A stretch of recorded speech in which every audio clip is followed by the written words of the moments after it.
in the world makes me sadder than to see a lonely person. Because with all the poverty, heartbreaks and heartaches, ups and downs, phony smiles and envious frowns, there's still a lot of love and happiness to be found. All you gotta do is hard it down. When you're blue, you got nothing to do. Head to the party line. You can feel alone, you got no place to go. Head to the party line. Oh, I like the party line. The big city and bright lights. The big girls dressed in skin tight. Love is getting on all the What's up, gang? Today is November 26th, Thanksgiving Day. A little early fun report. That's right. Maybe you're traveling a very short and not over state lines distance to eat some lunch or dinner with a select few that have also been taking this seriously. Maybe you're away from the family this year. Maybe you're working. Maybe you're at home. Either way, hopefully this is just a little something, a day early to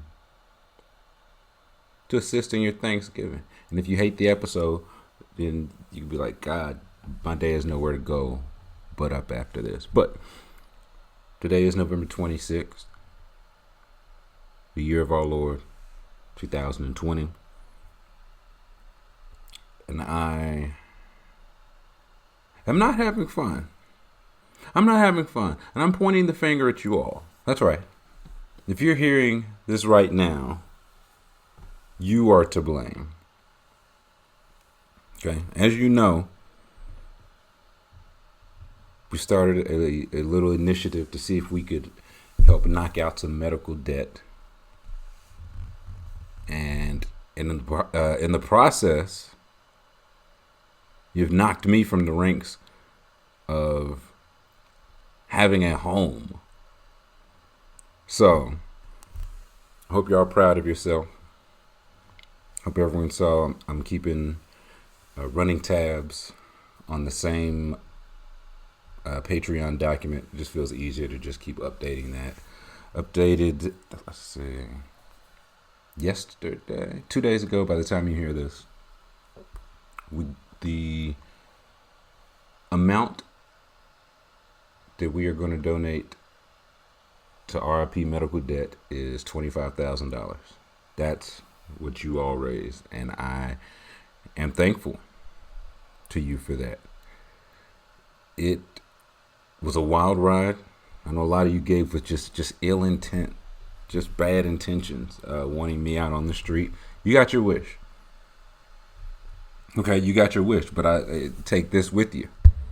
Yeah, okay, I'm homeless. I'm out on the street. But just know that your $25,000 is going to knock out over $2.5 million in medical debt. So how about that? I'm going to be out on the street physically, but that's going to be in your head for the rest of your life. You understand? So I've made the first donation. I figured out how to do this without having the feds on our tail. And again, I say "our." You're all going down with me should suspicions arise. But I had to withdraw it from Venmo bit by bit. They have a account transaction limit. I had to donate bit by bit. I got the first. I hope to be done by Sunday. One a day until Sunday. Of course, all receipts will be posted. The spreadsheet was posted. I took names out, but if you have a transaction ID, you can match your transaction ID. It is all there, all above the board. Yeah, just thank you. I don't really know what else to say, but thank you. I had faith that you all would show up and show out, and you did. In a major way. So, as I pack my bindle, to roam the streets of the metropolitan Atlanta area homeless, just know that you animals knocked out over $2.5 million in medical debt in the air in those streets I'm going to be roaming. Okay? I wanted to do this. I wanted to see what we as a community could do. And y'all knocked it out of the park. So don't ever underestimate what you think you or your community can do. Right? When $1 can knock out $100 here, it's a way that, you know what I'm saying, a dollar can go a long way if you put it in the right places. So, proud of you guys, proud of us. That donation will be, like, it was like put a name on it. And the name I put from the fund report. I put pay it forward. That's the only thing I could think of. I remember when I was in high school, I had a guy, somewhat like it still is like a mentor-ish figure to me. I can't even remember what he did. But I was like, how can I pay you back? And he was like, don't pay it back, pay it forward. And I didn't really get it at the time, and now I get it. If you were hearing this, and were able to give or sharing to give, you are hopefully doing reasonably well in what is a time where a lot of people are not, right? So if I'm paying it back to the guy who just gave it to me. He don't need it. He gave it to me. You know what I'm saying? Don't pay it back. Pay it forward. So I'm hoping, I didn't know what to put on it. I don't want to put my name on it. That wasn't fair. I didn't want to put like the Discord. It was more than the Discord. I didn't want to put like Tyler's Patreon. I don't know. I just put the fund report. Who knows? So thank you for that. But no, I'm not having fun. I would like that on the record. I guess I won't say it's gonna happen. The next session, sheesh. I'm trying to get it done relatively soon because like the season starts, I don't know, tomorrow. But scheduling conflicts, I wanted that to just be like free agency bonanza. So we'll talk a little bit of that today. We'll get in and out of here. 25 minutes. I said before going for 6 hours. But first, this Dave Chappelle business. You seen this Dave Chappelle business? Have you heard of this guy? This David Chappelle? So he dropped on his Instagram a special called Unforgiven, talking about how Netflix recently started showing Chappelle's show. HBO Max is showing it. Comedy Central has been showing it. He is asking, he's like, hey, if you've ever liked anything I've done, please don't watch it there because of the way things ended.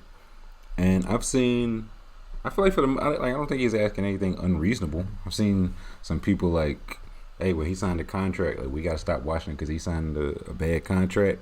And I was like, I get it. He did sign a bad contract. He walked out on it. He didn't really say otherwise, right? Like, he wasn't like, they tricked me. I signed a bad deal. He admitted, hey, I was young. I signed a bad deal. I feel like we see it in literally anybody who's ever signed any kind of like media deal. And he just thought he had the kind of relationship with Netflix to where he could ask them to take this down, and they would agree, and they did. Right? It feels like it's not worth it to them, right, to upset him for all the money that they can make each other going forward. And I've seen things, it's like he didn't want the old stuff outperforming the new stuff. Well, it's like, if he wasn't getting paid, I don't think he cared about how I was performing, right? You know what I'm saying? If he's getting the check, they can perform the old stuff, new stuff. That money's spent the same. But yeah, I didn't think he was asking for anything unreasonable. Comedy Central did what they felt they had to do, right? Like he walked out on their contract. So if they were like, okay, we get to keep showing these, okay. I'm not sure where HBO Max is in all this. Like, I'm not sure what side of the fence they're on. Like, it's clear, it seems like he's siding with Netflix, so he's probably not going to work with anybody but them. So HBO Max probably doesn't really have an incentive to take it down. But at the same time, are they getting that many views from it where it's like it's worth it?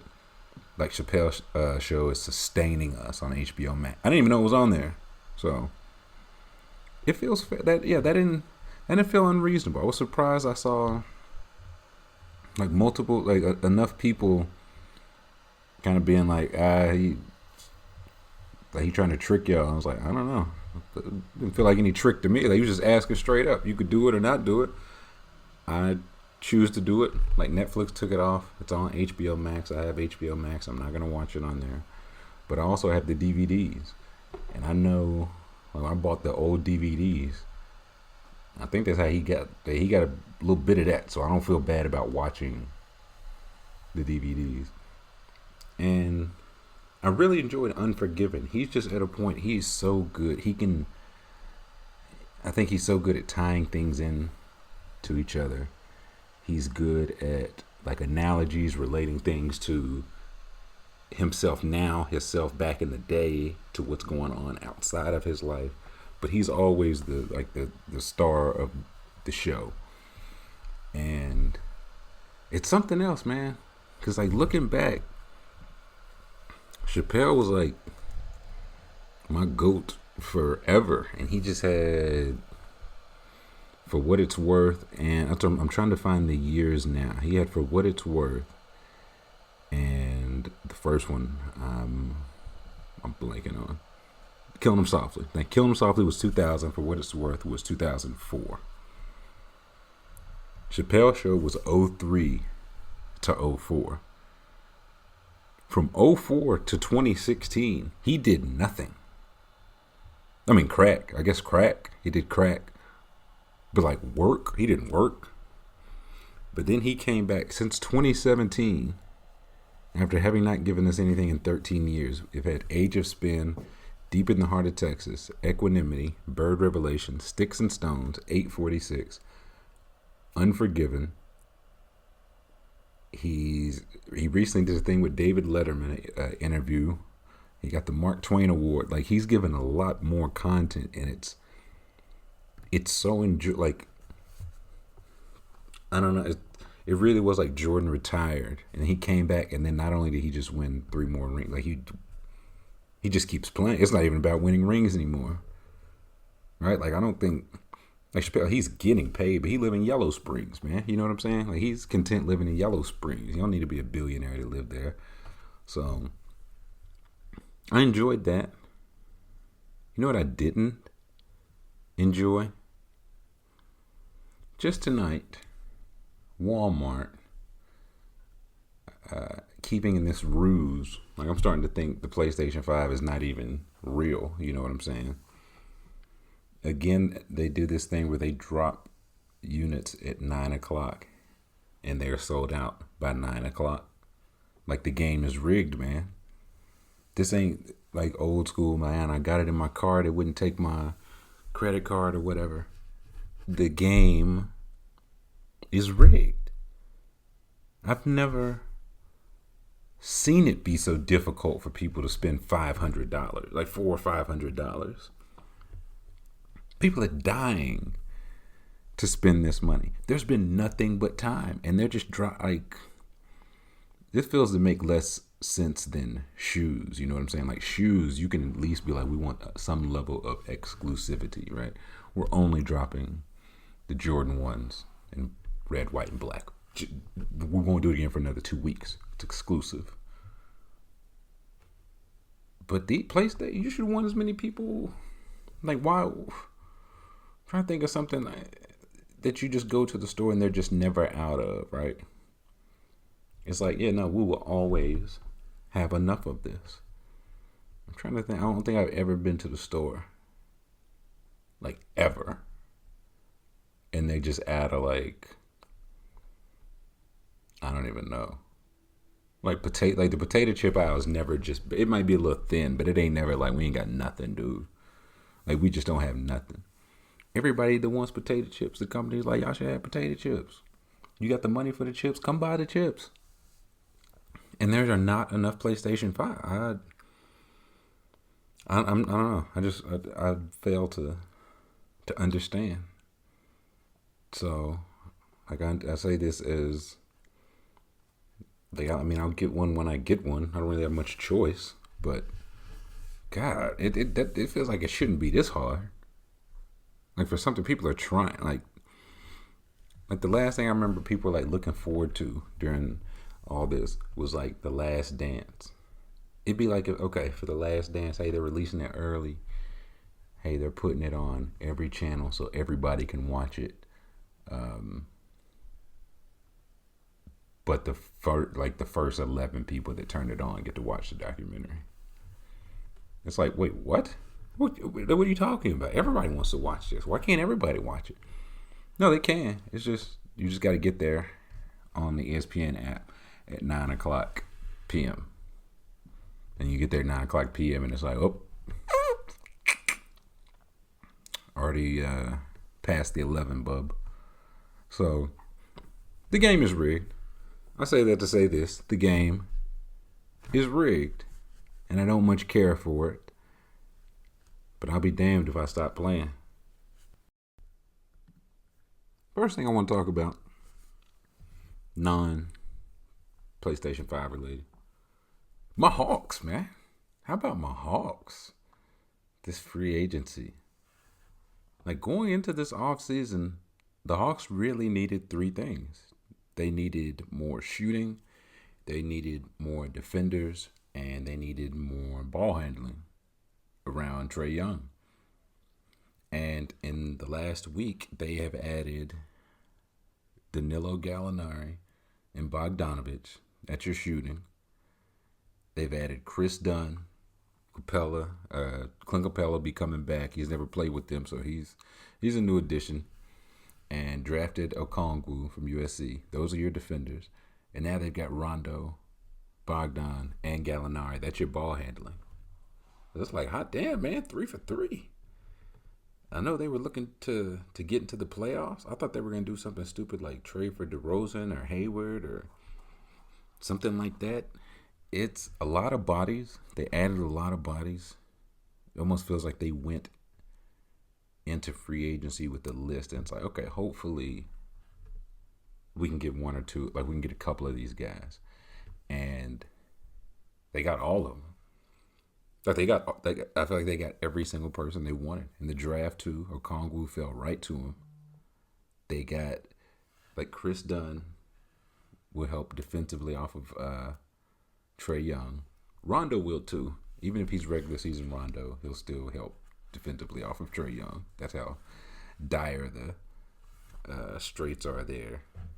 And like I mentioned, it's a lot of bodies. But looking back, and I watched a lot more Hawks than I really care to admit, it was a lot of Jabari Parker, a lot of DeAndre Bembry and Vince Carter and Jeff Teague, Brandon Goodwin and Bruno Fernando. Like a lot of guys, like nothing against those guys. When those guys are playing 15, 20 minutes a game, you're not going to win that many games. And the Hawks didn't. They went 4-21 without John Collins. He's back. And you can probably turn down Trae's minutes a little bit. Like I think he and John Collins were both over 30. And DeAndre Hunter, I believe, which is impressive for a rookie. You'll probably tone those down a little bit. But they're like 2 deep everywhere and 3 deep on the wing. Like in this, like the season's coming back relatively quickly. Some of those guys, like Gallinari played around in the playoffs. But Bogdanovich, good bit of these guys have been off for a while. Rondo went the distance. So I think depth will be a good thing this season. And if you can be like, okay, we don't really put bad players on the floor. Like our point guards are going to be Trae and Rondo. At the 2, it's going to be Reddish. Like I don't even know who's going to start, come off the bench. But somebody between Reddish, Herter, and Chris Dunn. I think he'll play a lot with Trae instead of like as a backup point guard. You got Bogdan, you got DeAndre Hunter, and again Reddish will see some more minutes on the wing. At 4, you got John Collins and Gallinari. I imagine he'll see a good bit of his minutes at the 4, a little bit at the 3, but mostly 4. And Capella and Okongwu. Like This plans to be a wild season. You probably want to have more bodies than not. And Rondo, Dunn, Bogdan have all come off the bench before. Gallinari's getting 20 million. Like, he might just be like, I don't care where I'm. Like, if I get 25 minutes, I don't care how they come. But I'm still wondering what they do with John Collins. Like, I don't know how much Okongwu helps this year, per se. Like, he's only 19. His freshman year was cut short. He's had all this time off. No summer league. No, none of that. So I'm not sure how much he helps this year, per se. But, man, I really wish they didn't do that Capella deal. I feel like they would just have some more flexibility. Like, you could add him in later. You didn't need to do that and then build around him. You know what I'm saying? So this year, Reddish, Herder, Hunter, they're going to have to fight for minutes. They didn't have to last year, which somewhat good, somewhat bad. Herder was hurt a little bit. Reddish really came on as the season went on. Hunter had some ups and downs. He was steady, not necessarily good last year, but steady. So there'll be some competition there for minutes, which should be a good thing. And I do think lowest of keys, when Giannis is ready to come to the Hawks, I'm just saying the Hawks now can put together a decent trade package, right? You got Bogdanovich or Gallinari. That's like 18 or 20 million. That's your salary. You can go John Collins, and you can go one of Hunter, Herder, or Reddish. Like, Herder and Collins are the next to get paid, right? So say it's them, one of them two, or both. The Hawks have all their own picks, first-round picks. They've got another 22 first-round pick from Oklahoma City coming in. They got 6 extra second-round picks over the next couple drafts. So they've got some assets. So, like, when Giannis is ready to make that move, let's call it Bogdan, Herder. Now, you know what? Let's give him a Hunter. He's younger. They want younger. Let's give him Bogdan, Hunter. Several pick swaps, all the pick swaps for Giannis. We'll call that even Steven. So, I thought they did, like, they've done well. If these moves don't work, like, I think it could be, again, maybe too many cooks in the kitchen, but if you really are trying to make a playoff push, you're going to want to pace it. So, like, Trey playing 35 minutes, taking 20 shots might not be good. Him playing 30 minutes, taking, you know what I'm saying, 17 shots, long term, could be good. Also, you're going to have injuries. You're probably going to have some positive tests along the way. So, excited to see what they do. More free agency stuff. Listen, Joe Harris, close personal friend Joe Harris, got a 4-year, $75 million extension from the Brooklyn Nets. Okay. So I texted Joe Harris after I saw that. Trying to find the thread. Here we go. So I was like, I think I have Joe Harris's number. And I had his number because Chicago, an All-Star game, we were trying to link up afterward. So after he signed the deal, I sent, at Friday, 10:03 p.m., hey, big head. Eyes emoji. Delivered. You know what Joe Harris said back? Nothing. Not shit. Not shit. That motherfucker got money and change. I think the Nets are going to be a 10 seed this year. No. No, he probably didn't know who that was, and he probably literally got 100 texts like that. But I'm really happy for Joe, man. I really am. Like, talent aside, like, one, he's good. He had free agency at the right time. He's proven his worth, got better every year. But legitimately just a nice and cool dude, man. Was just always very supportive, always very willing and giving of his time. His people were always very nice. That was something rare. So yeah, really happy for Joe.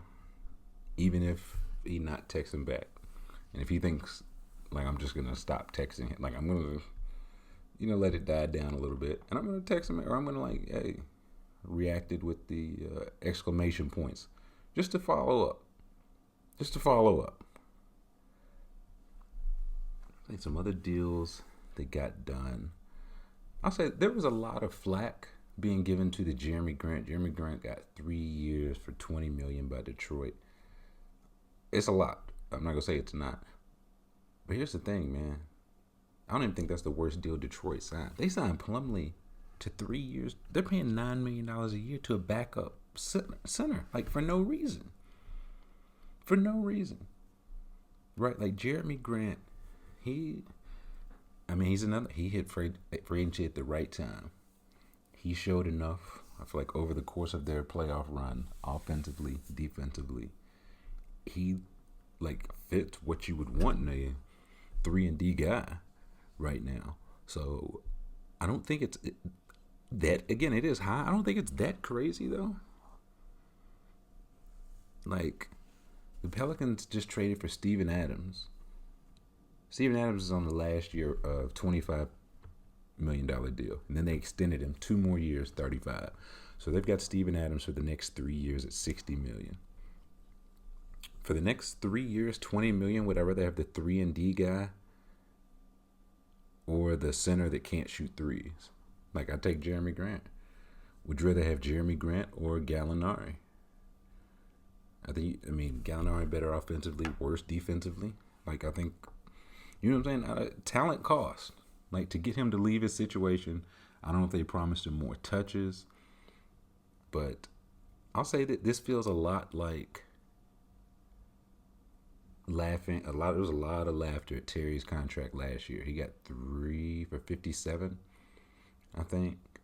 And last year that guy, he averaged I think 18 a game and shot 40% from 3. Right? Like it's, whether it was a fluke or not, it's only a 3-year deal. Like, you know what I'm saying?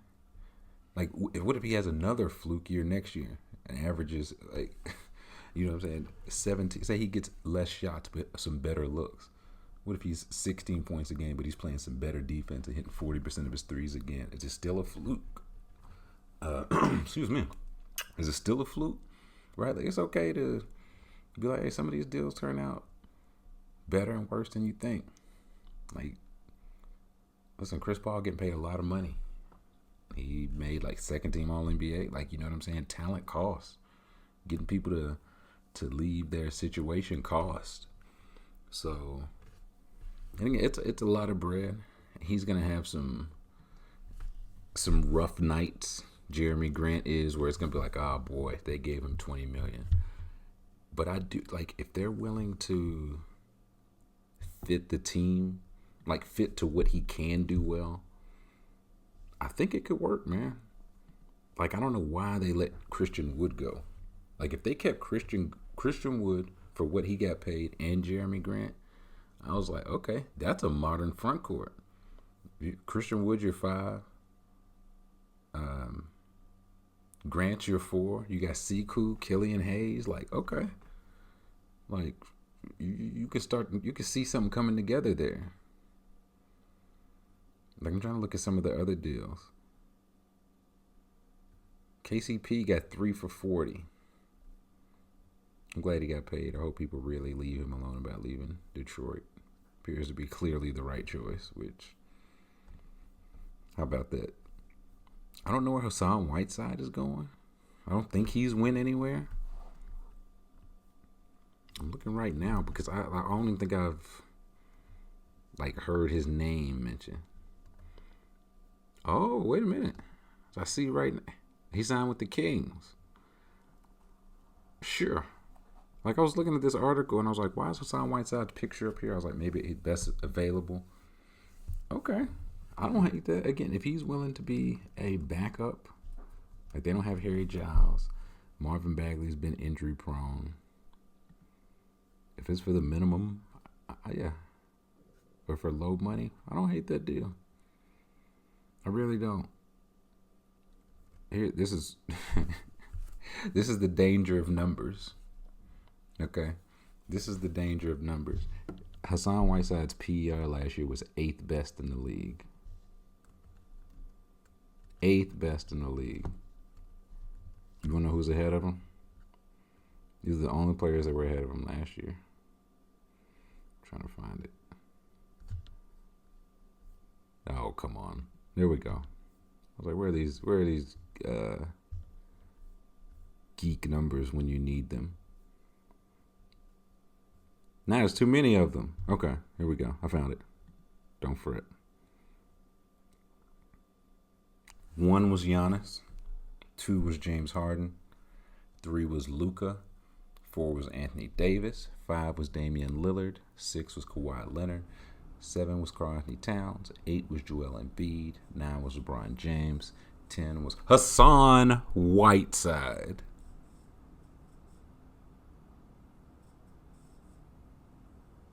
$11 was Nikola Jokic.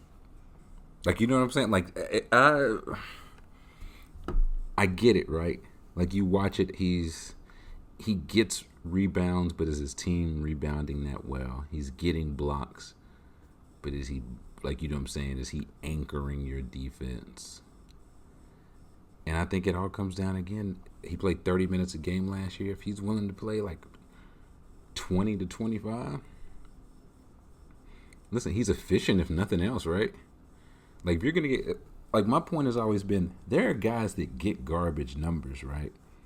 Like, I'm not saying he averaged 16 points, 14 boards, 3 blocks. Those sound really, shot 62% from the field. Those sound really good, right? But, like, DeAndre Jordan did bunk numbers last year. You know what I'm saying? Like, you know what I'm saying? Like, doing numbers ain't really that hard. Jared Allen, like, his PR was higher than Devin Booker, Ben Simmons, Jason Tatum, Bam Adebayo. You know what I'm saying? But it is very funny to me that every single person in the top 10 and the one after him, Jokic, all those guys are legit all NBA guys. Like, Giannis, MVP, Harden, MVP, Luka, AD, no, Kawhi, Finals MVP, and then it's Hassan Whiteside. So, of the guys getting a lot of garbage time, man, you could do a lot worse. You could do a lot worse. So, hoping we get a couple, at least 1 or 2 more crazy free agency signings. A thing I noticed, I can't even remember. Oh, Melo re-signed. And I like that because I want Melo to Frank Gore this shit so bad. And what I mean by that is Melo right now, right this second, is the 15th all-time leading scorer. 15. He's 1 ahead of Paul Pierce right now and 1 behind Tim Duncan right now. Like, just poetic justice. Poetic justice. Okay, the same way Frank Gore is, I think he's either 2nd or 3rd an all-time leading rusher, and it's debatable if he's ever been like a top 3 back in the league. He's 3rd right now. He's 3rd, and I think he's got 1 All-Pro. But Melo's in a sweet spot, man. Like, just where he's at. If he scores like about another 1,000 points, that jumps him from 15th to 9th. Like, he's between Duncan and Pierce. That would jump him to between Shaq and Moses Malone. Like, we're talking big time names now.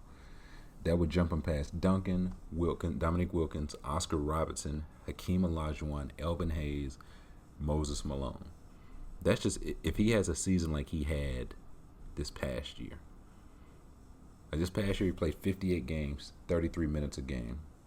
I think this year we could see him maybe more games but less minutes. Like, say he plays 65, 70 games but 25, 28 minutes a game. Scored 900 points this past season. So, like, scoring 1,000 points over 70 games, it's not unreasonable. So that would take him 15th to 8th. Excuse me, 15th to 9th. And this tickles me so much. One, because I really like Carmelo. Two, because the whole reason we ever did the top 50 was to see people were saying Carmelo Anthony was not a top 50 basketball player of all time. And I was like, are you kidding me?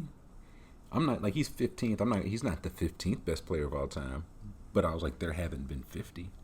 And we counted them out, and I didn't think it had been 50. It's almost time for the 75 at 75. We'll see where he falls. I'll tell you this, he's not falling out of 75.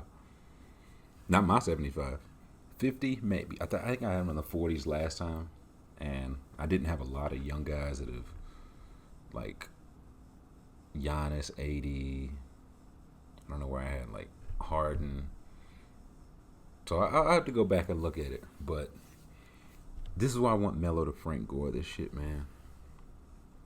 What Melo did this past season, you know when the last time Vince Carter did that? Like, Vince Carter averaged 13 points a game, 41% from three. That was 2012, bro. 2012, 2013. He was 36. And after that, he just kept taking bench deals. He was 36. Melo's 35 now, right? So if he's willing to go anywhere and Frank Gore this shit, it's gonna get really scary once Melo start getting close to 30,000, dude. I want him to. It's like, boy, oh boy, Melo's past Wilt Chamberlain. He's got Dirk and Michael Jordan in his crosshairs, and it's like, wow, Carmelo, that guy. You look back in 50 years, he had more gold medals than anybody. He scored more points than Michael Jordan, and people didn't think he was top 50. And I'll be like, I know. It was cap all along, son. It was cap all along. One more basketball note on the Bucks. Okay, so they did the Drew trade. It felt like they did it with Bogdanovich in line, right? Like, you give up all that same way the Clippers gave up all that for Paul George, knowing they were getting him and Kawhi. Felt like they were doing all that knowing they were getting Drew and Bogdanovich, and Giannis would probably re-sign. Then they don't get Bogdanovich. And however it was handled poorly, whichever side botched it, like, the Bucks suffer from it. So maybe it won't matter, but boy, it wasn't great. Like, a lot of teams committed their max contracts early. Bam got paid. Proud. So proud. De'Aaron Fox got paid. So proud. Donovan Mitchell got paid. Bit of a overpay. No. Him, Tatum, Brandon Ingram all got paid the max. Fine with all those. I've seen that it's like, it means, like, if Miami's spending that money now, it means Giannis is re-signing. Maybe, but not necessarily. Because, again, if it comes down to it, they'll make it happen. If he picks Miami, they will make it happen. That's just how this works. You know, it would be... Also, Bam's contract doesn't kick in for, like, next year he plays cheap. So it's one of those until the league deadline, you know what I'm saying? So there's ways to get around that. They would have Butler and Jimmy. They would have Bam and Jimmy, and everything else would probably be traded for Giannis. So if they want that to happen, that's gonna happen. But everybody using their money, the Bucks going all in makes me think that they feel good about Giannis going back. And I just feel like something's got to change with the Supermax. Like, the guys that have there are 5 guys that have the Supermax now. There's Steph Curry, there's James Harden, Russell Westbrook, John Wall, and Dame Lillard. Those 5 guys currently are on the Supermax. Now, Steph had the injury, but they went on a run. Should Steph be traded now? Whoa. I mean, whoa. I don't even know why you would suggest that. The 2021 draft is even better, and they could tank and have their pick as well as the Timberwolves pick and flip Steph to the highest bid? No. I'm not suggesting that before he gets old and gets injured again. That guy's over 30. No. But Harden's got it. Is he going to be traded? Maybe. Russ is on it. Is he going to be traded? Maybe. He got traded once. He might get traded again, John Wall's on it. The thing that's unfair about that is it goes for Dame too. John Wall signed that deal the summer of 2017. The summer of 2017. It just kicked in 2019, 2020. Like, it's too much time to me. Dame signed his Supermax in June 2019, before last year. June 2019. The deal doesn't start until 2022, 2023, that season. Like, that's chaos to me. Like, that, it just feels like you asking for trouble, right? John Wall had 2 years in between then and that Supermax. What could his value could only go down. You know what I'm saying? So, of course, he signed it. Of course, Dame signed it. I just think it should it should kick in immediately, man. I really think it should kick in immediately. So, I looked at the criteria for the Supermax. And I think I've got just a couple things I would tweak on it. Like, the criteria now is it says a player must meet one of the following 3 criteria. Be named to an All-NBA team in the most recent season or both seasons before it, or be named Defensive Player of the Year in the most recent season or both seasons before it, or be named MVP any of the 3 previous seasons. I kind of think that's too light. It's called the Supermax. You know what I'm saying? The Supermax, right? Like, 80 and Kawhi passed on it. Got traded. Once you get traded, you pass on it. If you get traded, not on your rookie deal, because it can only be offered by the team that drafted you, i.e. Steph, Harden got traded on his rookie deal. Russ, Wall, Dame, all those guys' teams drafted him. 80 and Kawhi passed on it. They were traded. Butler and Boogie qualified. They were traded by their teams because they didn't want to pay him.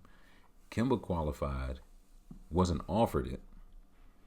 Then they gave Gordon Hayward $120 million. But before Andre Drummond got traded, he could have qualified for it this past year if he made All-NBA. Like, if Steven Adams made All-NBA this past year, he would have qualified for it. But now, like, since it doesn't count now because he didn't make it. 2, he's been traded and since extended. But again, 3 years, $60 million for a center that can't shoot with Zion. Rockets played nobody over like 6'4" in the playoffs, except for Robert Covington, who weighed 200 pounds. Then Steven Adams averaged 10 points, 11 rebounds. That's $20 million a year. So this is how I would fix the Supermax. 1, if you sign the Supermax, I don't think it should count against the luxury tax. Like, you gave them, in this case, I'm going to use Dame Lillard here. Like him or Wall, whoever. They're just the most recent one. Like, you gave them more money to entice them to stay. If you don't count their money on the luxury tax, that's a way to also build around them. Right? Like, they're getting paid the most, but if it doesn't count on the luxury tax, you can still bring in talent around them. Right? I hope that makes sense. I hope that feels fair.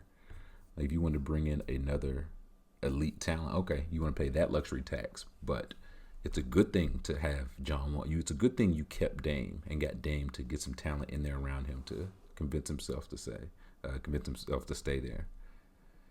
Number 2, I think you should be able to divvy up the cap hit over the length of the contract. Like, somewhat NFL. Like, NFL, man, you could sign a $100 million deal. It's like, we'll give you $50 million for every letter you write in your name. You'll have the rest of it before April. Like, you could do it like that. I wish you could do the the NBA like that. Like, for example, John Wall signed 4 years, $170 million. And they're going to pay him $38 million, $41, $44, $47. Okay? So, pay him that, pay him whatever you want to per year. But the cap hit, only the cap hit, right? Again, it's like, hey, Drew Brees, you can't cut him this year because his cap hits 38 million. Now he's only making 20 million, right? His paycheck says 20 million or whatever it says, but the cap hit. So I think you should be able to divvy up the cap hit on a Supermax however you want to, as long as you do it over the 4 years. For example, for example, the Wizards going into this past year, Wall was hurt. There's team salary cap was 109 million. 23 million under the luxury tax, right? Luxury tax was 132 million. So say the Wizards were like, okay, Wall's hurt. We're going to try to make the playoffs, but we're not adding any more salary, okay? They could have, in theory, under this, added the 23 million or however much they wanted for John Wall to a tanked year anyway. Like, does that make sense? Like, say, for example, they wanted to count last year as 65 million of John Wall's money. They could do, I mean, if they wanted to pay the luxury tax to count more, like, they could do that too, right? The point is it would give you more options to build around and build with it. So, say they wanted to count it like 65 million last year. His next three would be 3 years for 105. And like 33 million, 32, whatever that is. No, 30, I guess it's 34, 35 million. Is easier to build around and trade around than like 44, 47 million. So, again, it wouldn't affect the money he gets, only the cap hit. I'm trying to just figure out ways you can build a better team, like entice people to go or stay with them, and everybody gets paid. You can't sign it 2 years out. Like, I think that's chaos. They redid Robert Covington's deal one time in the middle of the season. I didn't know you could do that, and did like back pay. So I would want this contract to kick in as soon as possible, so you're not looking at a John Wall situation. 1 year max, but no way you're signing a deal more than like this Dame stuff where it's going to start for till 2022. That's absurd to me. So that's out of there. 4, I think the criteria is too light. Like, you have to make any All-NBA team in the past 3 years. Like, not a certain number of times, just any, all of it. Yeah, any All-NBA team. So I would change it to, if you make third team, you got to make it 3 times. You got to make it 3 times. Like, a top 15 player is good, but you can't just prove it once. If you prove it 3 straight years, okay. But hey, I'm a top 15 player. Or if you make a third and then also a second, like if you make the leap to second team, okay. Or like if you make second team, you make that 2 times, okay. Now the things you only have to do once, for me, if you make 1 first team in the previous 3 years, win the MVP or Defensive Player of the Year. Those are the only one-timers for me. Because now, again, you make 1 All-NBA. That's how, like, Drummond, that's how LaMarcus Aldridge and DeRozan would have been eligible for it a couple years back. So, next thing I would change, right now, there's a range of salary you have to have in a trade. Like, you can't trade somebody that makes $40 million for somebody that makes $5 million. Like, you have to trade them for somebody that makes $40 million for like somebody that makes $32 million. The trade has to be within 75, I think it's 75 to 125% of the salary you take back. I would change that for Supermax. I would change that to like 50%. You only have to take back like half. And this is to help, again, facilitate a trade. These guys decide where they're going to go anyway. Like, you know what I'm saying? And it's fine. Like, I'm fine with that. Decide where you want to go. Cool.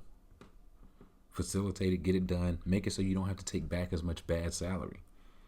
So I would change that. I would say if you get traded, question I have, if you get traded after signing it, like if John Wall got traded now, how would it count for the next team's luxury tax? I don't know. I haven't figured that out yet. But I'll say this, the Supermax would come with a no trade clause. So I'll tell you this, you can negotiate that. Like with the no trade, it's like, okay, John Wall's willing to go to, he'll waive the no trade to go to the Rockets or wherever. I'm trying to think of a team, to the Rockets. if they want to negotiate how it breaks down before all that, before the trade, sure. And if he agrees to it, he can waive the no trade. So, like, I'm just trying to make it as easy as possible. These guys are all gonna end up where they want to anyway. Just make it easier for the team. And the next thing I would say, it's really the last one. There should be some incentive for you to sign it before the season. Like, I get why you can or can't after a certain date. You don't have it just be asked about every single day. But there's no incentive for Giannis to sign it now. He can just be like, I'm going to opt out. We'll see. He might sign it. It'll still be available to him because he's already qualified for it. But it was incentive for Wall when he did it. He was signing it for like 2 to 6 years out. It was incentive for Dame, same reason. And I think those guys were closer to 30 then than Giannis is right now. So if he signs it now, maybe they could start divvying it up under my new rules. You know, he'd be on the books. Like, maybe you flip it, right? He's on the books now for $10 million, so you can make some moves, pay Drew, whoever else. And then the last 2 years, he's on the books for like $80 million. But if you win a ring, like, who cares, right? Giannis last year of his deal, he counts $97 million on the Bucks cap. They don't care because they won a championship. So I'm still thinking those are just the 7 I have now, but I am trying to think of ways to make the Supermax or just make free agency better for both sides. Like, you see what's going to happen. They're going to get pissed off. They're going to request a trade that's already been worked out. Okay, so you want to get that Sam Presti or David Griffin haul, don't you? Okay. Like, cool. Let's work something out. Or you make it to where they keep it, or more guys take it, because it's like, okay, Kemba, we feel good about offering the Supermax because you didn't just make a third team once. You made it like 3 times. We're sure that shows you're durable, right? But make it 1 time and you're eligible. Like, I think they should offer more than they did, but not offering the Supermax. I could see somebody in the room arguing that, right? Like, he's a short guy, may have a bad knee, over 30, or getting to over 30. I get that. But it shouldn't have even been on them because he wouldn't have qualified for the Supermax. Because he's not a Supermax player. To me. This is just CBA Whiskers talking here. Just me. Let's get to a couple of questions, shall we? This first one is a wild ride. Says, just found this rap conspiracy chart and wanted to know what leapt off the screen to you. So there is a rap conspiracy iceberg graphic with cannabis on it. So you put cannabis on it, different pictures of cannabis and various levels of wokehood. Of course, I'm gonna look at it. Now, it's not hard to find, but there's a lot of really problematic shit on here, so I'm not gonna link to it. It's not. I was gonna say it's not bad. Some of it's bad. Some of it's bad. So, but some of it's really funny. So what leapt off the page to me? There are different levels of the conspiracy. Cannabis, man. And honestly, the one that I can't even look at it without laughing. That's why it leapt off the page to me, because I started laughing. Is in the final tier. And it says Birdman, Big Oil.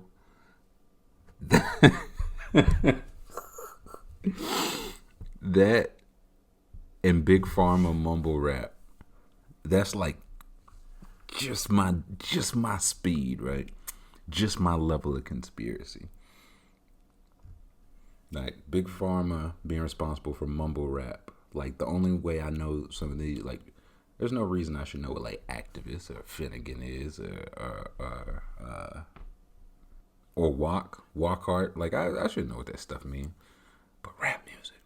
So if you're telling me Big Pharma is sponsoring mumble rappers, right, to get them to say the names of all these drugs and prescription medicines, I'm listening a little bit. And Birdman, Big Oil. Listen, that was the one I was laughing at, really, because okay, another one I laughed at. 50 Cent shot himself. That was another one of the on the conspiracy ladder. But Birdman, Big Oil. Listen, Birdman was in 9 figures money wise like a long time ago, and I've always wondered this, right? Because it's like a big jump to get to, like 9, like that's like Jay-Z, Diddy, Dr. Dre, Master P, Birdman. And he was a better rapper than Dr. Dre and Diddy, quiet as it's kept. And then you come to find out he's not paying any of his artists like Diddy. And I was like, okay, that makes sense. And if y'all remember, he had an oil rig with him and his brother called Bronald. And he had an oil rig tattooed on his head. So, Birdman being Big Oil, he got it covered up though. So he might be out of Big Oil now. He's in Louisiana, that Texas area. So if Birdman is just opens up an Exxon, listen, Birdman like married to Tony Braxton. You know what I'm saying? Like that guy just, he playing something right. So Birdman, Big Oil, 50 Cent shot himself, Big Pharma, mumble rap. Those are the ones that jumped off to me. Next question. So last fun report, you broke down the best Dirty Macking songs. Would love to hear you break down the best I'm Rich and You're Broke songs, or even just bars. So many, man. It's a wonder that we listen to rap music at all. It's really just a good bit of them saying they have more money than us. The car we drive stinks. And that if I have a girl, she's ugly. And if she's not ugly, she's gonna go mess with the guy, the rapper guy, and not me. So there's a lot to it. But there's a song called Bluffin' by Wiz Khalifa where he says, I got so much money, I think I should pay for all this. They ain't down to spend how much they say because they ain't balling. I got so much paper, I just spend it like it's nothing. They're not down to spend how much they say because they're just bluffing. Like the man, he's in disbelief. He can't believe you're trying to go spend more money. Damn. He said his hat, man. I'm calling hat. 2, you got to have some Rick Ross on here. He said he put Santorini, Greece on the map. Man. He said he put Santorini, Greece on the map. I'm looking it up now. I want to see when Santorini, Greece, like the first date of it being on the map was by one Richard Ross. Let's see. Santorini, Greece. It's got about 3,600 years ago. Okay. Which means Rick Ross got over there 3,601 years ago, because he definitely put it on the map. Third, this is kind of just like lifetime achievement. Diddy be talking that shit on songs, man. Diddy said, don't worry if I write rhymes or write checks. He said, I came too far for me to be bourgeois. It's a Bentley to you. For me, it's my blue car. I said, come on, man. Then he got on the Same Damn Time remix and really just hurt everybody's feelings. Like, boy, your money and my money, it ain't the same damn kind. I could live your life and my life at the same damn time. You see, my riding out money, that's your buy your house money. I've got that. I could build a mall right by your house money. Hold up. You say you got that 550. You talking about that Benz, nigga. I say I got that 550. I'm talking about them M's, nigga. Like million. He's talking about millions of dollars. Like if you have a 550 Benz, you're doing pretty well. He's like, yeah, but very cool. It's very cool. I ain't reading no more than that verse, man. It hurt my feelings. Cameron can be talking that talk. I think my favorite one from him is, they made my car is like an elephant. The trunk is in the front, or the trunk's in the front, which the trunk on a lot of very exotic cars is in the front, man. And I am mad. I'm mad about it. My trunk's in the back like a poor bitch. And next, here's another one. I guess I gotta go lifetime achievement. 50 Cent. I Get Money. Just a great song in general. To talk shit about having money. And have a baby, me baby, be a billionaire or be a millionaire. What a line. What a line. It's scum.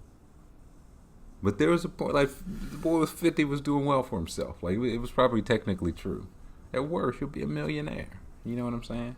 100,000aire at worst. So, yeah, that was all I had. I was like, I don't want to think anymore. Big time rap songs that hurt my feelings. I don't want that. Next question is from Forrest Whitaker. Says, as someone who travels a lot for work, there are a lot of things that people do in the airport that make me hate humanity. What do you think is the most annoying thing people do while traveling? For me, it's the people, still reading the question from Forrest Whitaker. For me, it's the people that when the bags start coming out of the baggage claim carousel, they walk right up to it. They walk right up next to it so you can't grab your bag when it comes out. Like, them standing close will make their bag come out quicker. Thank you. I'll take my answer off the air. Yeah. I'll tell you, the airport is, I haven't been there in months. I haven't been anywhere in months, right? And it's like, boy, I don't miss it, because the airport is where my hatred for people just hulks up, man, goes into overdrive. So I think I've got a couple, but my number one is belt at the airport. Belt at the airport, guy or gal. They're just waiting, and like, you get up there, it's like it's on every single sign as soon as you walk in the airport. And again, I will admit, I'm speaking for the Atlanta airport. It's literally the busiest airport in the world, so I'm fully willing to admit there are probably more signs, employees, and stuff than like the average airport. But again, I'm talking about the Atlanta airport. If you're flying there, you know that. You know you got to take off your damn belt, man. Like, you know what I'm saying? And then they just stand there and get up there. Me? Oh, I got to take my belt off too? Yes! Nigga? Take your, like, why? Why you think you're different, man? What's your problem? So that's my one. People stopping in the middle of the airport, like, it's always traffic there, going both ways. It'd be like stopping in the middle of I-75. You know what I'm saying? You're walking to or from your gate with your luggage. You realize, oh, you forgot your card at the restaurant. You just stop straight up. You don't veer to the side. It's like, hey, man, if this is not a fatal accident, you need to move that to the shoulder, right? That's just kind of the pay it forward. Because one day you're going to be in that situation. And you're going to be in that situation. One day you're going to be behind that situation where you got to go somewhere. So you just move it to the shoulder, man. Move it to the shoulder. That's probably my number two. But I'll say that this is, like, people stopping cold. It's something that I see. It doesn't affect me much. Like, I can maneuver around people. You know what I'm saying? I got NFL running back caliber instincts and second move ability. But I'm thinking about, like, other people, like Forrest Whitaker and you people without those instincts, right? They just run, bam, just smack dab into grandma. And number three, standing in the middle of the escalator. That's a big one for me because, again, Atlanta escalator, plenty wide enough, but it's always, if you're on the Atlanta escalator, somebody behind you is always in a hurry. It's fine, but you stay to the right. They pass on the left, right? Because sometimes, again, it's going to be a day where you're going to be passing to the left, and somebody going to stop smack dab in the middle and be on their phone. So I do try to be conscious about those things. But if you travel a lot, Forrest Whitaker, one, be safe out there. Two, I would lose my mind. Just the stuff I would see every single day. If you're going into court, You know you gotta take off your belt, man. Like, why are you doing this? I gotta. You mean this belt? Yes, nigger. No. But those probably my couple. I know you see some bull, so stay safe out there. Next question: what are your top 5 rap features? Some that come to mind for me are Nicki on Monster, Jay on Money Trees, and Andre on 16. Top 5, man. That's one of those. Today, what are my top 5 features today? I got you. And even I think I got like 7 or 8. But the first one that came to mind, I don't know if it's number 1, but it's got to be close. Nothing but a G thing, man. I think it's one. It's universal. Everybody knows it. South, West, East, old, new. It was just like it's like, oh wow, that Snoop Dogg guy, he's all right. So that Regulate, like Nate Dogg came there and dropped 40. Like literally pulled the 40 to save Warren G's stupid ass. We might have to do a breakdown of Regulate one day. We may just have to run through the lyrics of Regulate and see, like, Nate Dogg should have just left Warren G out to dry. I know, like, it's been done before. I know Bomani's done it before, among other people probably, but I think it bears repeating. Warren G should still be out there on Crenshaw, just robbed. Next one, what happened to that boy when Clips jumped on it with Birdman and Wayne? Y'all remember that? Y'all remember when they was cool? That was something. Still tipping. Paul Wall, Levitated. This Can't Be Life. Scarface was like, man, I had a verse, and it was cold too. But some real life had just happened, and I had to write an even better verse just now, and it was better. Beast from the East, Cannabis. Of course, again, you think I'm going to have a list without some Cannabis? Come on, man. And I don't want to say his name, because fuck that guy, but Kanye snapped on Run This Town. It is what it is. Both can be true. But he snapped on Run This Town. So those are some of my favorite features today. Next question is, I was playing NCAA football 2008, and there's a mini game called Tug of War. Ball starts at the 50, and the teams alternate offense every play. The line of scrimmage moves to wherever the last play ended. The game goes until someone scores a touchdown. This got me thinking, would this be the best overtime rules in college or the NFL? What would the rules of overtime be if you were in charge?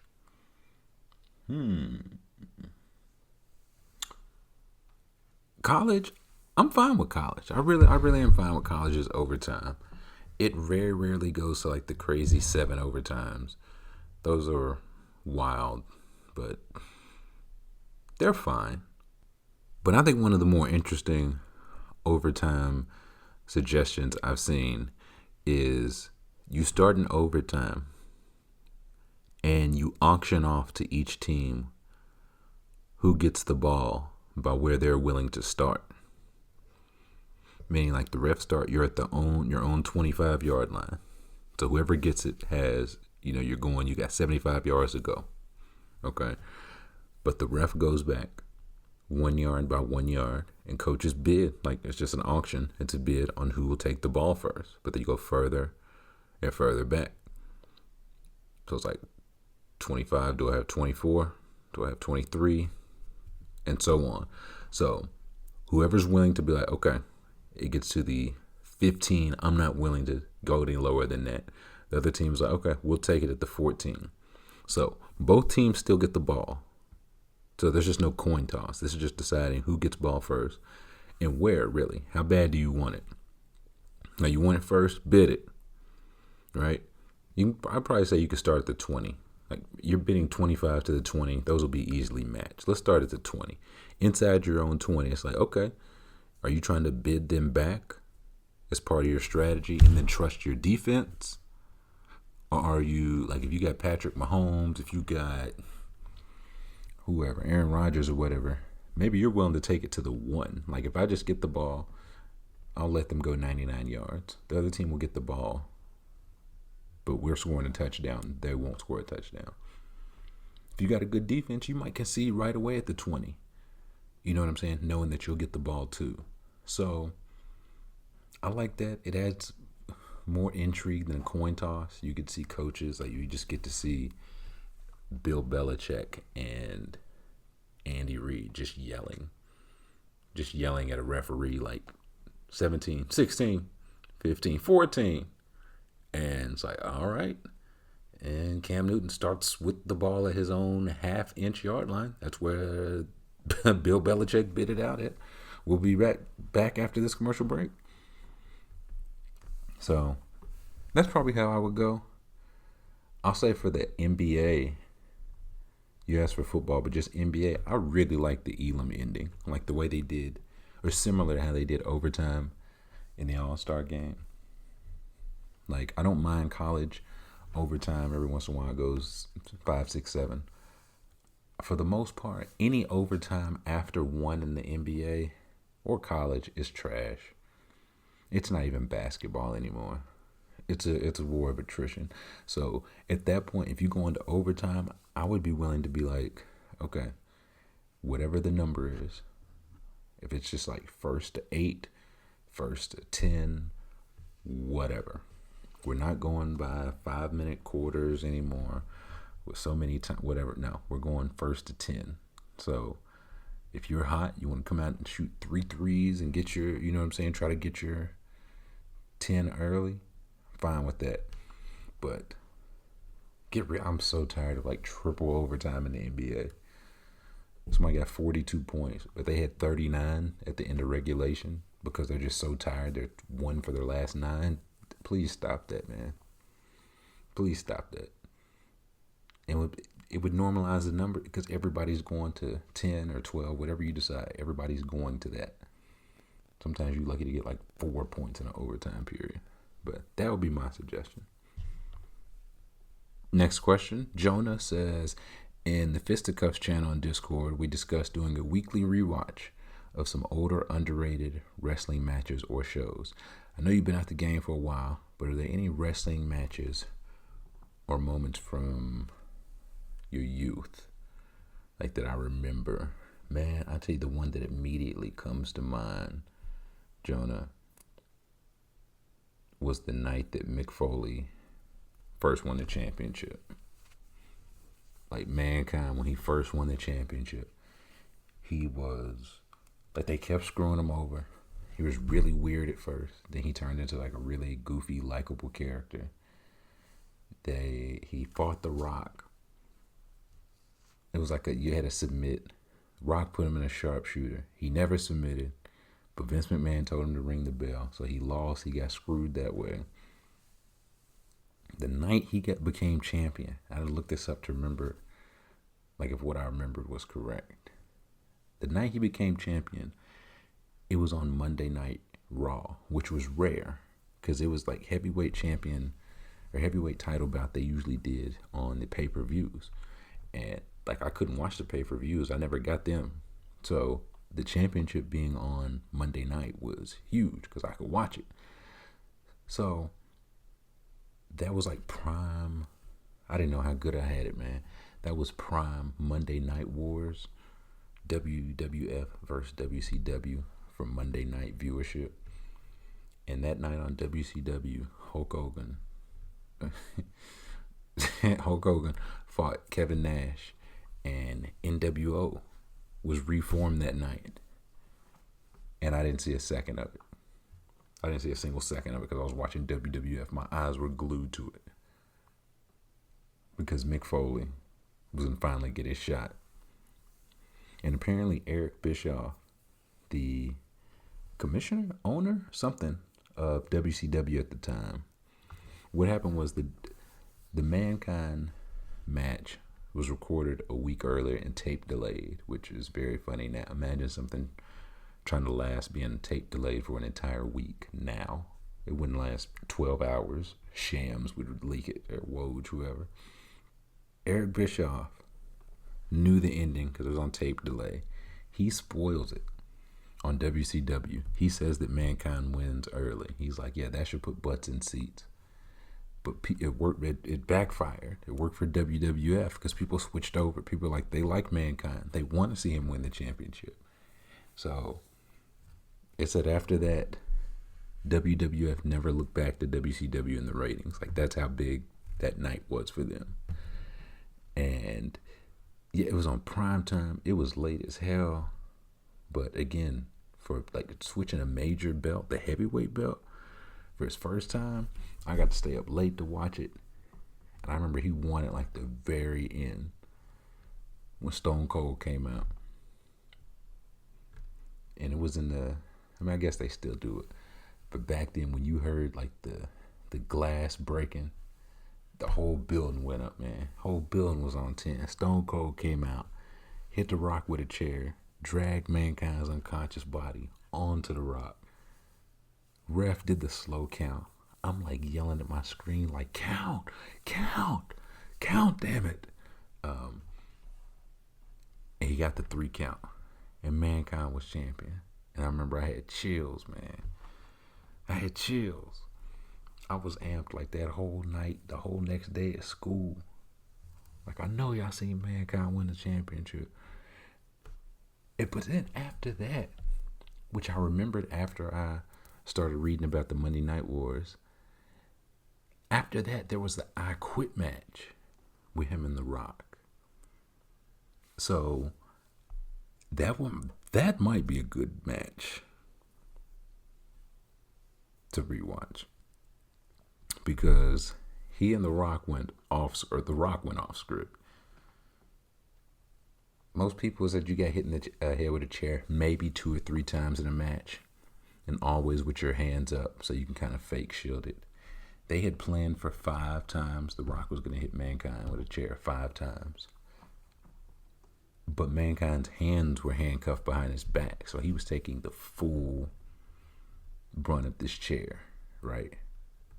Whether it was fake aluminum or not, it was bending over his cranium like it was real. So he hit him 5 times. Excuse me, he was supposed to hit him 5 times. He ended up hitting him 11 times. Hit him 11 times. And again, no hands to shield it. His family was there. His wife and daughter crying. His wife got to take his kids away. He lost consciousness. And it was an I Quit match. He never said I quit because he was unconscious. But they played a recording. And that's how they shook my guy down again. And the thing that I remember, JR, Jim Ross, and King Lawler were just so good at selling these, man. Vince McMahon, Shane, they were so good at selling all these. Like when Austin came in and knocked out The Rock, Vince McMahon, no, damn it. No, Austin, you son of a bitch. Like just laying it on thick, but doing absolutely nothing. Jerry and good old JR laying it on thick. They really sold it. So one of those, but I would say the Night Mankind one. That's the one that stick out to me, Jonah. Next question from Dares, British Grum. Oh boy. What's so important that she can't answer my text? What you really want me to say to this, man? You know what I'm saying? She having intercourse right now. Like, you know what I'm saying? You don't really want the answer to that. She saw it and didn't want to text you back. She was roller skating. Her grandmama in town. Like, don't worry about that, Dares. Use your time in a more productive way, man. Go water your plants. You know what I'm saying? Clean the back of the fridge. Clean out the fridge. Get that stuff out there. You don't really want the answer to that question, man. You got some vacuuming to do. You know what I'm saying? Just understand. She'll answer it when she answer it. That's when you know what I'm saying? Why can't she answer it? She'll answer it when she answer it. So, next question from Scuba says, can you swim? No, of course not. Of course not. And the whack shit is, I took lessons, man. I remember I took lessons when I was a kid, and there's a white dude teaching me, and I ain't trust him, so I just never learned. I was like, nah, thank you. Never learned. It is what it is now.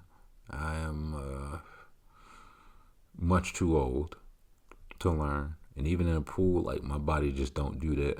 You know what I'm saying?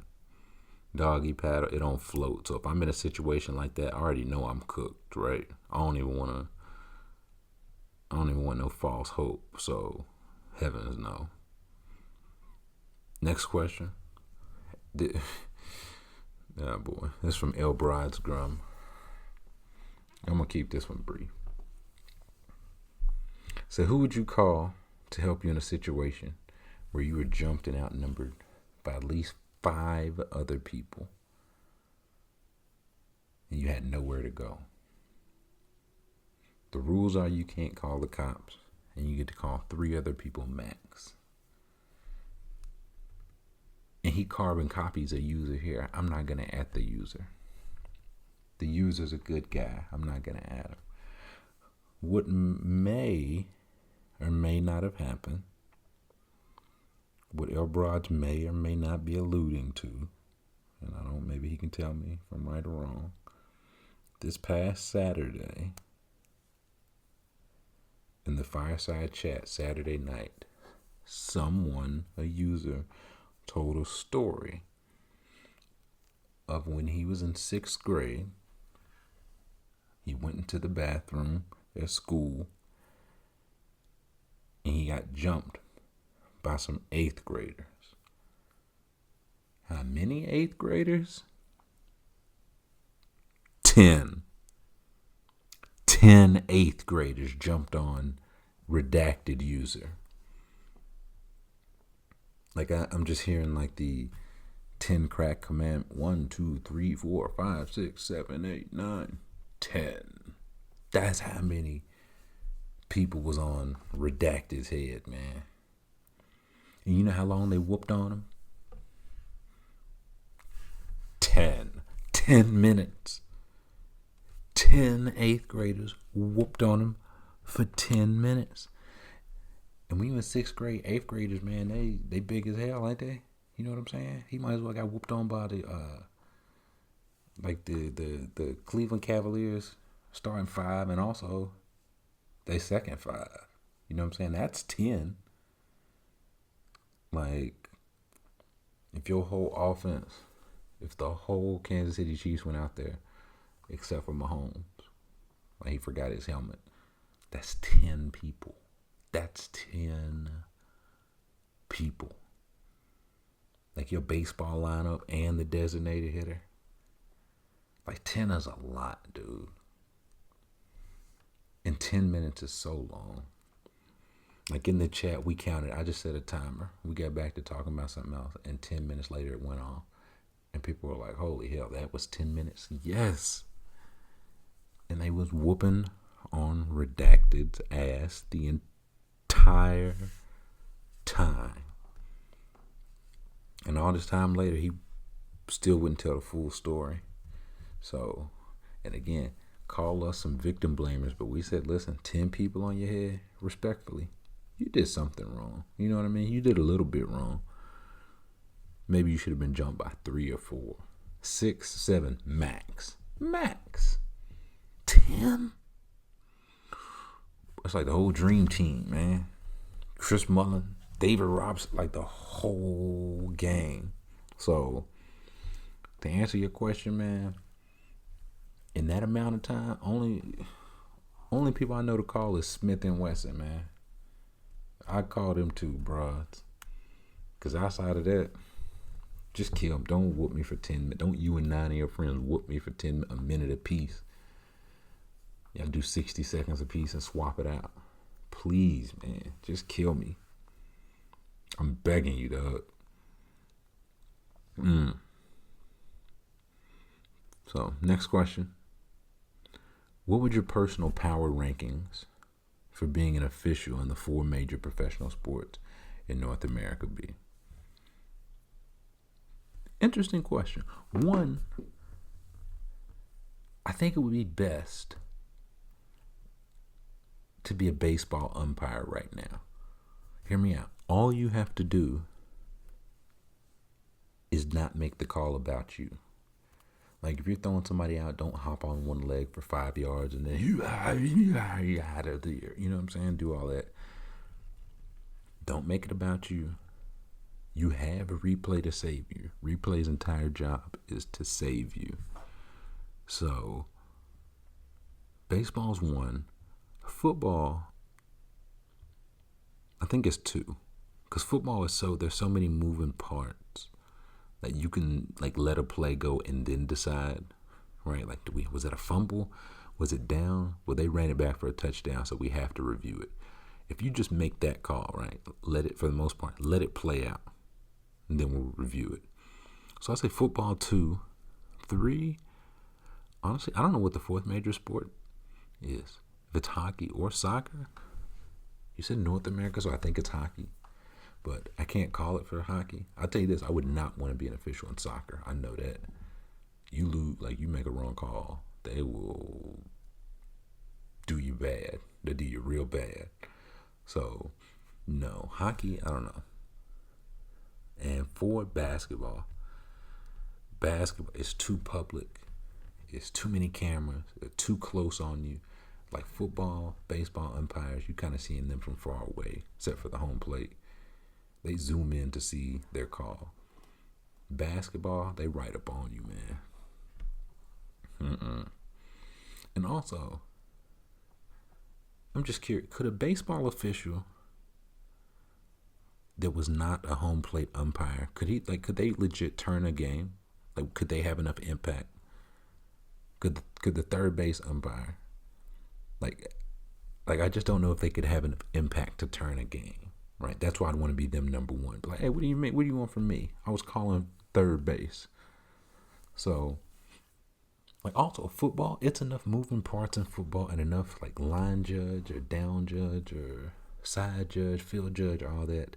Could one of them, outside of the head official, could one sway calls enough? I don't know, to like make a difference consistently. I don't know. Probably so. Soccer, hockey, definitely. Because if the game's 1-0, 2-1, one big call is all it takes. So you can definitely manipulate that. In basketball, you can, man. You can, whatever call you make, if you don't make it in the last 5 minutes, you can pretty much get away with it.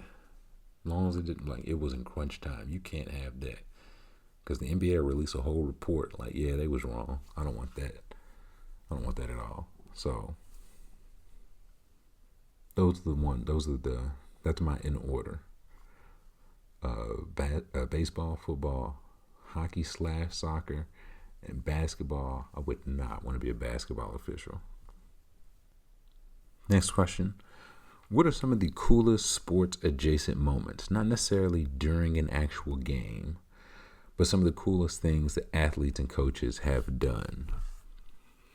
I think I understand like what you're talking about, so I do have a couple here. The first one, and these are in no order, just some cool things in general that weren't on court. Akil Carr was a basketball player from Baltimore a few years ago, and they called him Crime Stopper because when he played in East Baltimore, the crime would go down because people would be out watching him play. Like, that's just very cool. Very cool. Muhammad Ali winning the heavyweight title over Liston in a huge upset, immediately changing his name and religion. Very cool. The pictures of all the people like on the ledges, on the balconies, on the fence to see Dr. J at Rucker. Very cool. Ken Griffey Jr. turning his hat backwards. Jordan smoking a cigar and holding a Louisville Slugger. Just this past year, the bubble where Dame Lillard did the interview where Pat Bev and PG were laughing at him. He's like, listen, I get it. I know why both those guys in particular were laughing. I've sent them both home. That was pretty cool. Any Michael Vick or Allen Iverson commercial. And for coaches, I just had two for coaches. One, you remember when that little girl was singing the national anthem and she forgot the words and Mochi came out there? I went back and watched it. Like I remember him singing a couple words. He was out there early. He stayed the whole time and like could not sing a lick, but stayed. And she stayed and she finished it. So that was cool. And Mark Richt, when he, the former Miami coach, when he was coach at UGA, there was a story. He unknowingly violated NCAA rules because he thought his staff were underpaid. So he paid them with his own money. Like he just paid them with his own money. So they did an investigation and it came out he paid $15,000 to a tight ends coach for a 5-year longevity bonus after he took a job at West Virginia prior to his 5-year anniversary with the Bulldogs.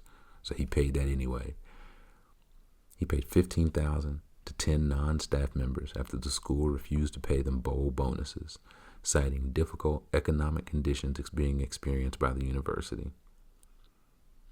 He paid $11,000 to a former recruiting assistant over an 11-month period. He paid $10,000 to a former linebackers coach after Georgia declined to give him a raise even after he turned down another job. He gave $6,000 to a director of player development when he stepped down from the coaching staff to take an administrative position with a smaller salary. He gave another $6,000 to a coach when he failed to find a job after his UGA severance package ended. That's cool to me, man. It said Mark Richt earned more than $3 million each of the last 3 seasons, and it kind of goes back to the Netflix thing, right? He was just like, "Hey, I think you're underpaid. I'm gonna do what I can to make it right. I can't write it." Like Netflix was like, we can't make Comedy Central stop showing it. We'll do our part though. We won't show it. So those came to mind. Those were cool to me. And question from Big Grums, closing us out here. It is, he sent it for my consideration. It is a build your Thanksgiving lineup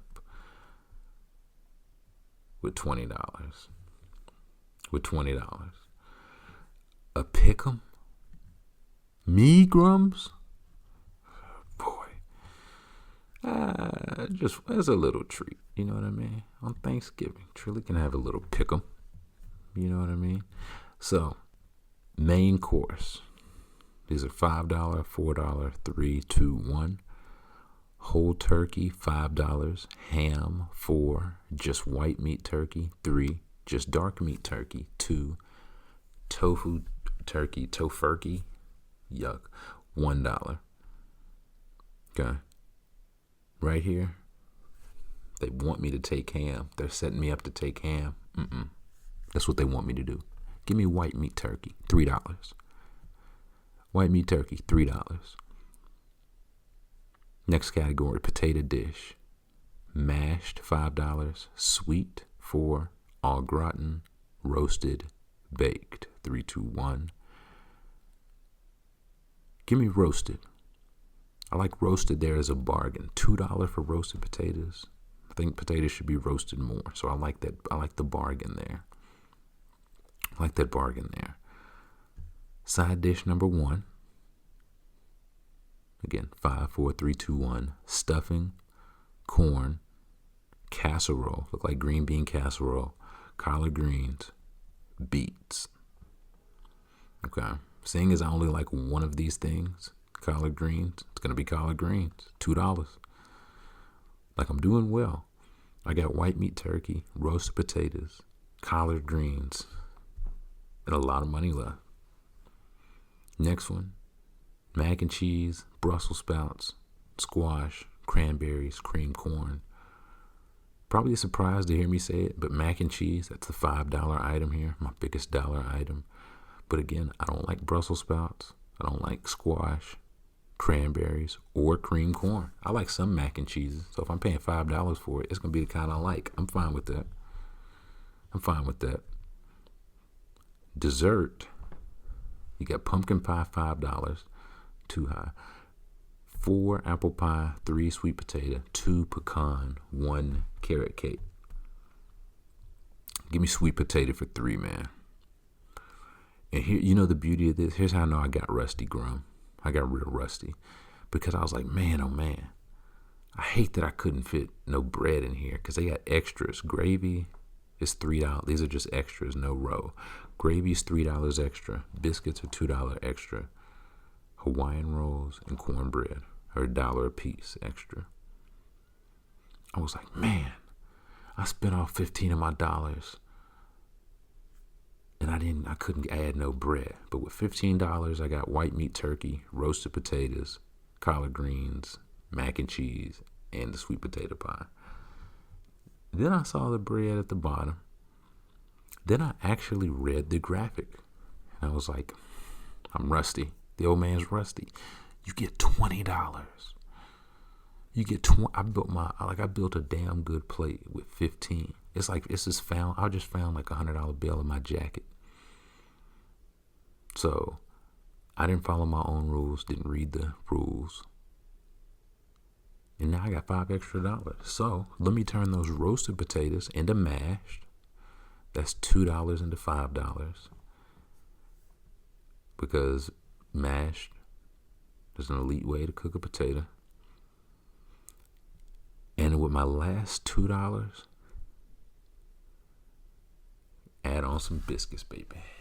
Give me some biscuits. I thought about 1 Hawaiian roll, 1 cornbread, but just give me the biscuits. Just give me the biscuits, man. And that's my plate. We ain't got into what I'm drinking on. You know what I'm saying? I guess that's really it. Everything else is covered. Appetizers and whatnot. I can't believe pumpkin pie is $5. I guess I think the biggest bargain here is, I think, baked potato for $1. Like, there's no real bad way to cook a potato, which is my whole argument against French fries. There's just so many better ways to cook them. And the biggest overpay here, stuffing for $5 feels extreme. Even if you, like, I'm not a stuffing guy, stuffing, dressing, whichever side of the tracks you call it. Beets, I wouldn't take beets for free. Cream corn or regular corn, wouldn't take those for free. I thought about taking whole turkey. It got to be fried, though. I want some fried turkey. So that's my plate. That's the perfect meal, man. And my 20 is spent. That'll do it for this week. Again, thank you for your contributions to helping knock out medical debt. If you are traveling a short distance to spend time with a couple of family members, as I am, like I say that, like I'm going a short way to spend it with a select few who've been taking it seriously, hoping it'll be a good time. I hope you have a good Thanksgiving day and weekend. Again, if you're at work, I hope you're getting that time and a half pay to do nothing. If you're at home, I hope you get to rest up. If you do get to see some family, I hope you get to enjoy that time with your family. If not, I hope you get to text or FaceTime or call or, I don't know, share a slice of pie with your family over FaceTime or something like that. But we will catch you next week. Maybe some session, sheesh. Maybe not.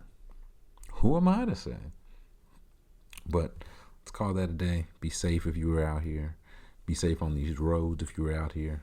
It's always pretty well traveled. Wear your mask, wash your hands, be safe, and happy Thanksgiving. I'm thankful for you if you are listening to this, and I will catch you next week.